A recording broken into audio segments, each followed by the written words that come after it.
آه، موضوع احمد رفعت، الله يرحمه. موضوع فاضح للجميع يعني. بس هو بيبين لك حاجه يعني مهمه جدا وبسيطه جدا. آم، ان احنا عايشين في وسط ناس عندهم كم من الفجر غير طبيعي. عيال شغاله في الكوره، عيال خلي بالكوا غرباء على الكوره، عيال يعني دخلوا الكوره كده من كام سنه كده ايه. الاول دخلوا ان هم يبقوا وكلاء، وقدموا في الاختبارات ان هم يبقوا وكلاء في الاختبارات بتاعه الاتحاد الدولي مع الاتحاد المصري، وبعد كده تقلدوا مناصب عشان يسهلوا السبوبه بتاعتهم، قصه وسخه كده يعني. المهم ان بقدره قادر العيال دي بقت دلوقتي بتشغل مناصب مهمه جدا في ملف اداره كره القدم في مصر. للاسف العيال دي متربيه ان هي مستعده تعمل اي حاجه عشان تقضي سبوبتها. تلبس طاقية ده لطاقية ده، تلبس عمة ده لعمة ده، اي حاجه ممكن يعملوها. مين هيتاذى؟ مين هيتضر؟ المهم ان انا سبوبتي تتقضي. ده النهارده ادى بينا لايه؟ ادى بينا ان ولد شاب آه كل غلطه ان هو وثق في ناس مسؤولين ضحكوا عليه واستغلوا طيبته، واستغلوا ان هو يعني برضه هو الولد عايز يقضي الموضوع وعايز يسافر وعايز يحترف وعايز يعمل فلوس يا عيني. يعني قصه يعني. فالنهارده بيه الحل ان الولد يعني اتضغط نفسيا، واضح جدا ان هو جاله ديبريشن، يعني جاله اكتئاب. وهو خارج من المرحله دي في اي نادي وفي اي بلد في الدنيا عارفين الظروف اللي مر بيها الولد. كان لازم ان هم يعدوه نفسيا بشكل جيد قبل ما يرجع يلعب تاني، لان الضغط النفسي مع المجهود اللي عمله، مع انه كان صايم، مع حاجات كتير، في الاخر ممكن يحصل الدروب اللي حصل ده للولد. كان النهارده بقدره قادر ربنا يعني قومه تاني، وبدعاء الناس يعني ودعاء امه ربنا يصبرها، انه يقوم وانه يوصل رساله علشان يعني يديكوا امانه ان انتوا تمسكوا في الخيط اللي يوصلكم للحقيقه. احنا بنتكلم النهارده هنا على واقعه ادت الى وفاه شاب يا عيني مظلوم لا حول له ولا قوه بسبب جشع بعض المسؤولين. فرصه العمر قدامنا كلنا ان المسؤولين دول اللي تسببوا في دمار الكره المصريه في السنوات الاخيره لازم يكون مشهد احمد رفعت هو المشهد الاخير ليهم، مش في الكوره بس، في العمل العام بشكل عام. لان الناس دي فعلا اذت مصر واذت الشباب اللي شغالين معاهم عشان يعملوا فلوس، وعشان خاطر يطلعوا باكبر مكاسب ممكنه من مناصبهم ومن علاقاتهم والنتورك اللي بنوها في اخر 3 4 سنين من خلال مناصبهم. انا والله كنت واخد قرار ان انا عمري مش عايز اطلع اتكلم لا في المشاكل ولا بتاع، لان والله ما في امل. لكن الامر عندما يتعلق بحياة البني ادمين، واشوف ان امبارح بيتعمل على الموضوع حلقة كفولو اب لحلقة اتعملت قبل كده فيها واحد مات، الحلقة اللي اتعملت قبل كده فيها واحد مات، واشوف النهارده ان الحلقة دي بقى بيتعمل لها فولو اب بشكل استثنائي بعد ما الراجل توفى. المفروض بقى النهارده مع احترامي الكبير يعني ان كلنا نخرج من الحلقه بمكاسب. ايه هي المكاسب؟ ان انت توصل الحقيقه للناس. ايه هي المكاسب؟ ان انت تخرج من الحلقه دي خلاص مسكت الخيط، ان ايه؟ مين اللي غلطان؟ مين اللي تسبب في وفاه الولد؟ مين اللي تسبب في الضرر النفسي اللي وقع على الولد؟ لكن ما طلعناش بكده، بالعكس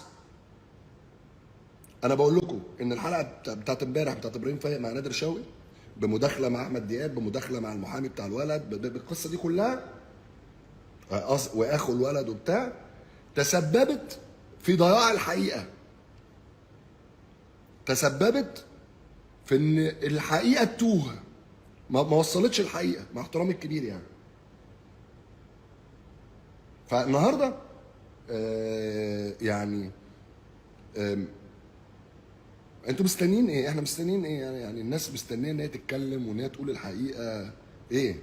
مين النهارده المسؤول اللي ضحك على وزاره الشباب والرياضه وقال لهم ان الولد طالع معايشه؟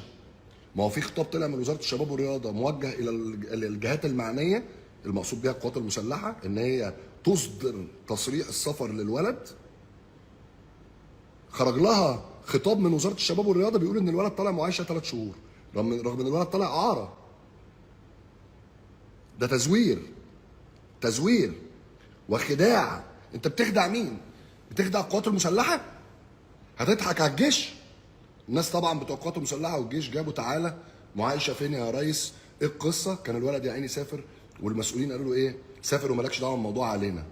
واول لما الدنيا قفلت ضبه ومفتاح، المسؤولين دول ادوا ظهرهم للولد، ما بقوش يردوا عليه. دي الحقيقه. بس لما تيجي تدور هتلاقي ان هي دي عادتهم. يعني هم ناس ايه؟ دي عادتهم من هم عيال صغيره، هو ده اسلوبهم في الحياه. ان انا النهارده البس طاقيه ده لطاقيه ده واختفي. راح. انسى. الموضوع المره دي وقع في شاب غلبان وثق في الناس واتحرك. شفتوا عمنا ابراهيم في طاقيه لخفه؟ راح لبس عمة ده في عمة ده، دخل وليد دعبس، يلا هوب هو اللي يشيل، انا ماليش دعوه. في حقوق ما بيجيبهاش الا ربنا. في حقوق في الدنيا، في حقوق انت بتعرف تجيبها بنفسك، بدراعك، بالبلطجه، بالقانون، بايا كان بتعرف تجيبها. وفي حقوق ما بيجيبهاش الا ربنا. للاسف، لان احنا عايشين في وسط ناس جبانات. صدقوني.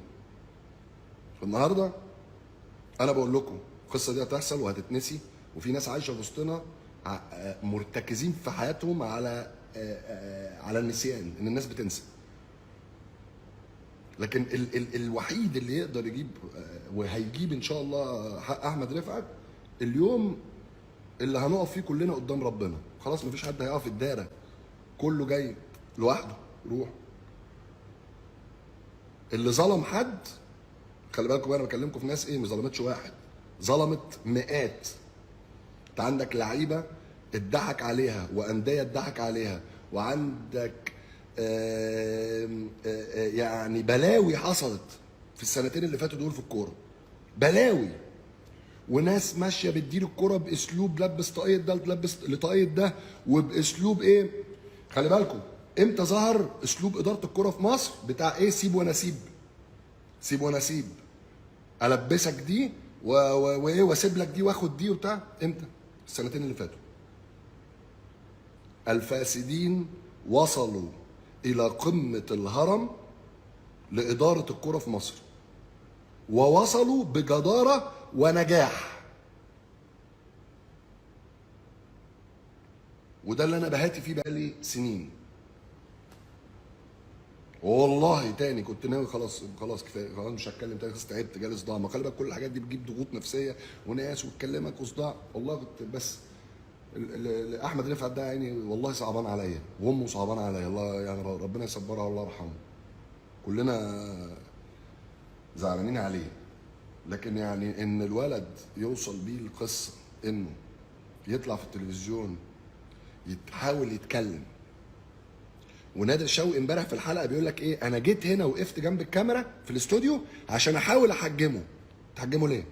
واحد مستقبله اتدمر، واحد كان رايح يحترف في الامارات ياخد 1,000,000 يورو، رجع اتسجن، دخل اتحبس، والناس اديتهم ظهره، وطالع عايز يقول الحقيقه. وانت بتقول يا نادر ان انت ما تزعلش مني، انت حبيبي، انا وبحييك على حلقه امبارح يا نادر، لان انت حاولت على قد ما تقدر تظهر الحقيقه على استحياء، تاني على استحياء، وانا كنت متوقع منك اكتر من كده بكل صراحه. لكن النهارده الناس كلها، كل الناس خلي بالكم اللي كانت شغاله الشغلانه دي كانت عارفه ان هم بيورطوا احمد رفعت.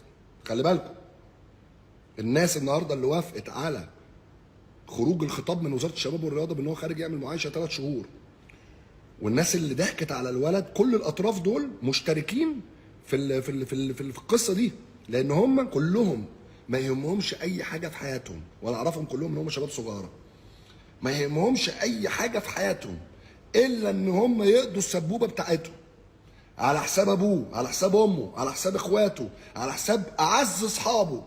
هدوس على اي حد عشان اكمل السبوبه بتاعتي واقضي السبوبه بتاعتي.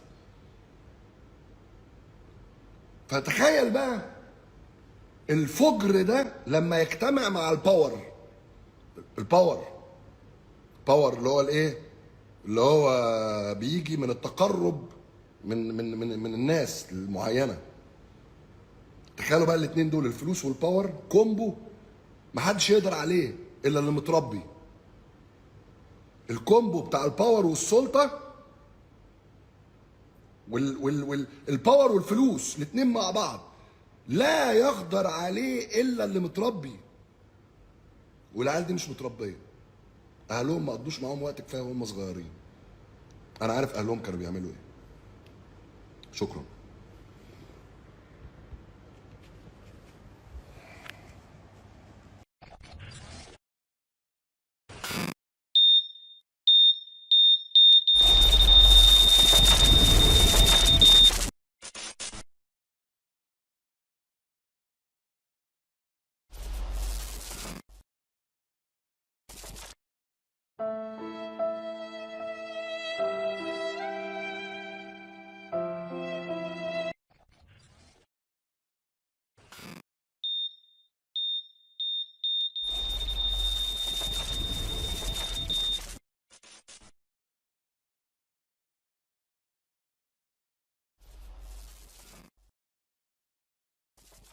مشهد قاسي علينا كلنا، وكنت لا اتمنى ان انا اعيده مرة تانية.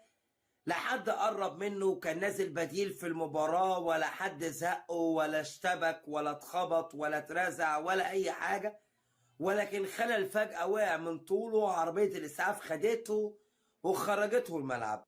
قاعد بفكر، لقيت في بداية مشواري الاعلامي كنت عملت حوار مع احمد رفعت وهو لسه طالع زي الورد وهو مع انبي. ما تيجي نسمع كاس وانبي والعريس الجديد، مفاوضات كتير قوي مع بازل وفتره معايشه مع اندرلخت وكلام من البرتغال وتالق كبير. النهارده بيقول رفعت انا موجود للجميع.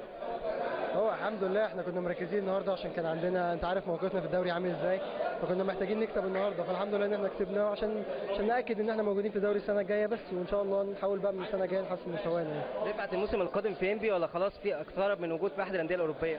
هو في النادي مواعد انه اي لعيب هيجي له اي حاجه كويسه مناسبه ليه ومناسبه للنادي هيوافق، فلو في حاجه جت مناسبه اكيد هسافر، لو مفيش هفضل اكمل مع النادي بتاعي لحد السنه الجايه ان شاء الله. النهارده طبعا اكبر عرس كروي في العالم، كاس العالم النهارده، البرازيل ولا كرواتيا؟